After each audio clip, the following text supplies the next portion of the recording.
Back, boxing fans. So I was listening to Fandon's new channel, and of course, you can see what he's doing. He's going to use this channel to push more controversial topics, so that he's not going to put his other channel that he makes money in or on into sort of a position where potentially it could be closed down.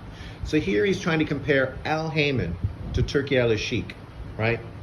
Right there you can see the blatant racist narrative that he's pushing, because he's been a huge Al Haymon PBC fanboy from day one. And so then now he's trying to look for reasons to be negative towards Saudi Arabia, just like he was negative towards DAZN, just like he was negative towards Eddie Hearn, Bob Arum, and everybody else that's not Al Haymon. I find it difficult to believe anybody who's a boxing fan at this time can find reason to be upset with what Turki Al-Sheikh and Saudi Arabia are doing with boxing globally. They just signed deals with Top Rank, Golden Boy, Matchroom, and Queens something. You know what I mean. Obviously, the last promotional company we're waiting to make an agreement together with him is the PBC. Putting all these promoters in an umbrella where they can work together. Historically, the problem boxing fans have had with the sport is the fact that promotional companies didn't work together as much as we would have liked. Sometimes blatantly not working together, stopping fights from happening. So now he's trying to squash this and make it so that this promotional situation is never going to get in the way of boxing. In this video, he's criticizing Turki Al-Sheikh because he wants to negotiate privately with the boxer, not through a third wheel. And he thinks somehow this is an issue, and somehow this is racial and has a racial component. Yet in this example, he's talking about a potential Canelo Alvarez Bud Crawford fight. You had one channel, IBFP I think it was today, I saw, criticizing Turki Al-Sheikh for the tone of his video, of his comments, and how he felt it was disrespectful to Canelo Alvarez. Now, of course, you have this guy jumping in on it and making it somehow racial. So you have one statement from a Middle Eastern man who's helping the sport of boxing, and yet you have two different groups within YouTube perceiving it completely different. I can get the disrespectful sort of comments towards Canelo Alvarez, because the way I heard it, it did sound disrespectful. It sounds totally pro Bud Crawford and disrespectful towards Canelo Alvarez. Even though I know Turki Al-Sheikh has had interviews, talked to both Canelo and Bud Crawford. So, I can't imagine him really being disrespectful, especially when he's had open conversations with both of them and they seem to have very good communication and rapport between them. But sometimes that's what happens in an interview. Somehow quotes are taken out of context and it seems a little more negative than maybe it truly is. But what he's talking about, as far as negotiating with the fighters individually, that's consistently what he's done. The whole reason we ended up getting the Tyson Fury-Alexander Usyk fight is because he literally negotiated with each fighter independently, coming to terms and agreements that these fighters were happy with. Irrelevant of what the other person was getting, irrelevant of the deal that that person was dealing with. See, this is one of the problems with boxing. We saw this historically. Right? Look at Deontay Wilder when he was negotiating with a fight with the Middle East with Anthony Joshua. And he was more focused on what Anthony Joshua was getting paid than worrying about what he was getting paid. Right? He didn't want to get less than AJ. And this is why that fight's never happened. Because he is different than AJ. His responsibility is to negotiate a deal that he's comfortable with. Not worry about what Anthony Joshua is fucking negotiating. It's completely two different scenarios. This is like business. See, this is the way Saudi Arabia and Turki Al-Sheikh deal with boxing. They're dealing with it completely business-wise, like you deal with any other business around the world, right? not letting politics, promotional fucking sides, and any of this stuff, get in the way of making a fight. He will sit down with fighter A and make a deal that fighter A is happy with, agrees to, signs the contract. Then he'll sit down with fighter B and he'll make a deal with them that they're happy with. Both fighters are now happy. The fight is made. It doesn't matter what the other fighter got paid or what deals are involved with this fighter, and vice versa. It's irrelevant. You signed a contract that you were happy with, that your team, your lawyers, and the people that support you were happy with. That's why you agreed to it. If you didn't like it, you wouldn't have signed a contract. But of course, here's this lawyer who somehow can't fathom this concept, right? Even though as a lawyer, this is exactly what his job was. Negotiating individually with people, coming to contracts and terms that these people agreed to and signed. But let's listen. Just like he's going to make the fights that he thinks are important. That it is now extended into who somebody's actually going to work with and whether or not he is going to accept a conversation between himself and a representative of a fighter. And see, now he's trying to blur the lines. Because when he's talking about doing it directly and having nobody in between, obviously that fighter is not going to be negotiating one-to-one with Turki Al-Sheikh. There's going to be lawyers and representation involved. Obviously, there's legal documents at hand. But he's going to, of course, skew that and then talk about how, the promoter, specifically in this case, Al Haymon, is somehow outside the thing. But Al Haymon is an advisor. So as an advisor, he should be involved. He will be involved. But the point is, he's negotiating with that team individually. And that's the same thing he did with Fury and Usyk. We've seen it already. This is not him saying something that we haven't already seen play out.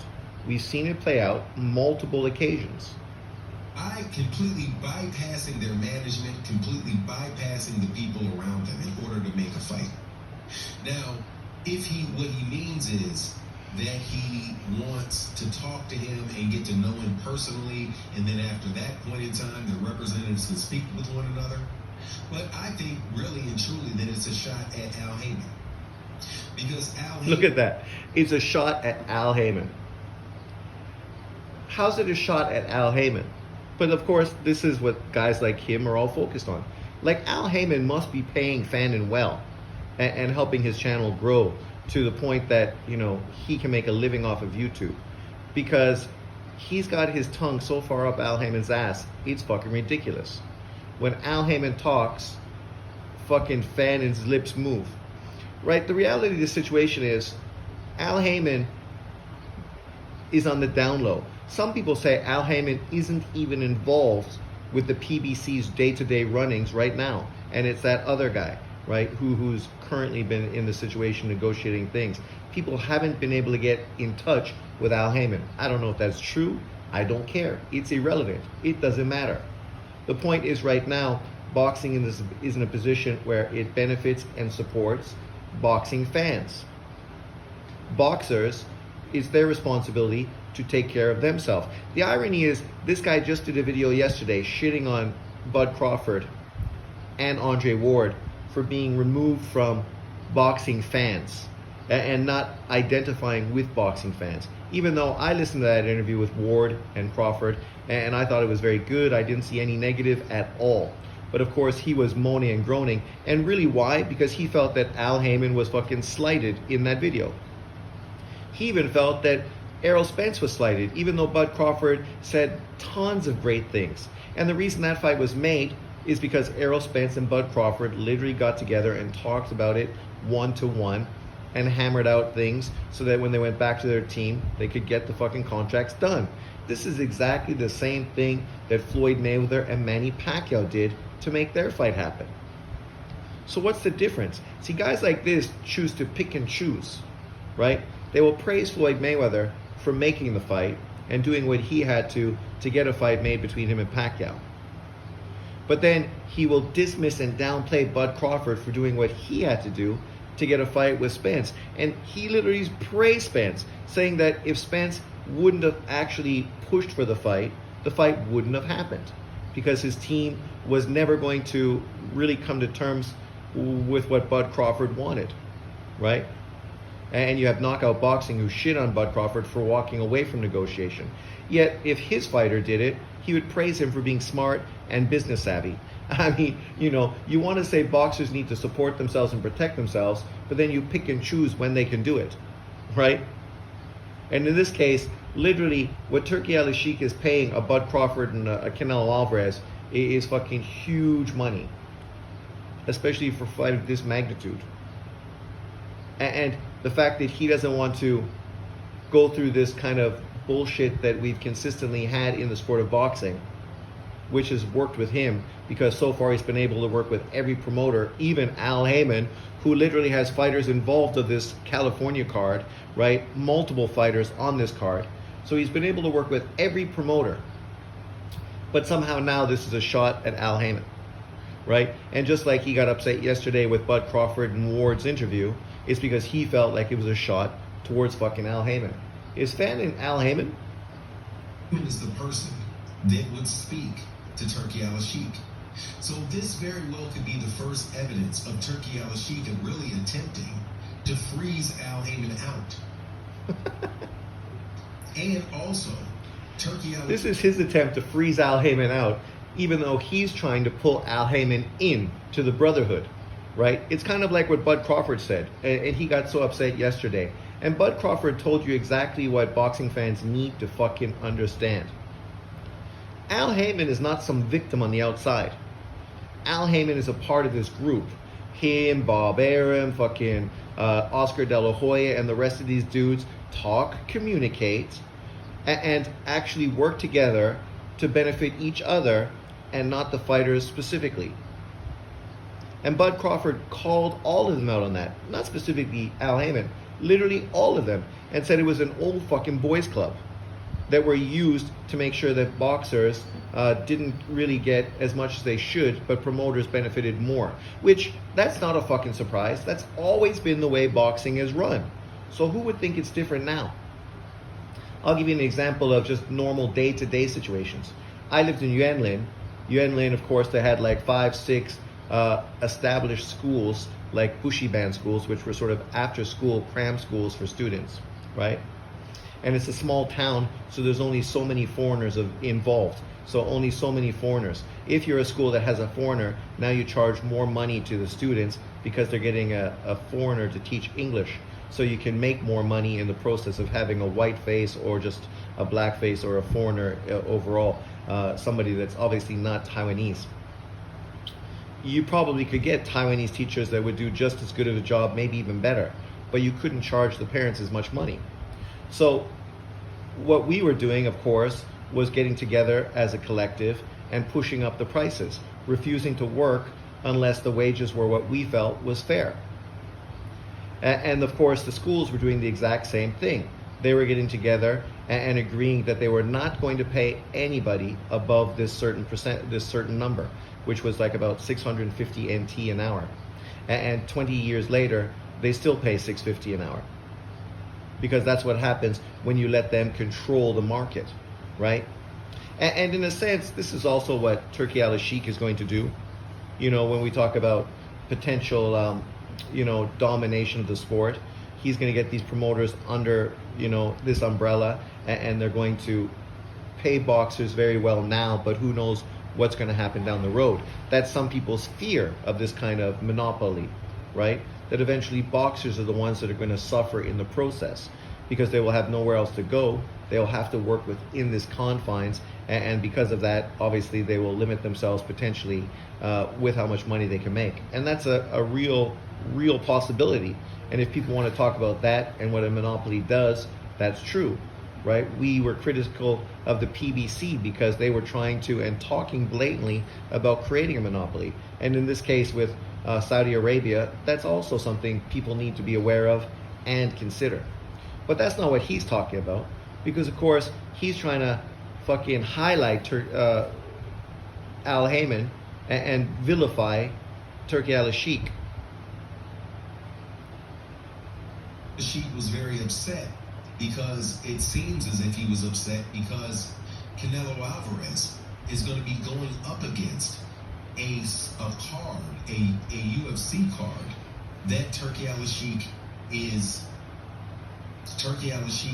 sponsoring. So not only. And as far as that, is that about Al Heyman or is that about Canelo Alvarez? Like, we know that Canelo Alvarez, like Floyd Mayweather, fights in the 2 Mexican holidays.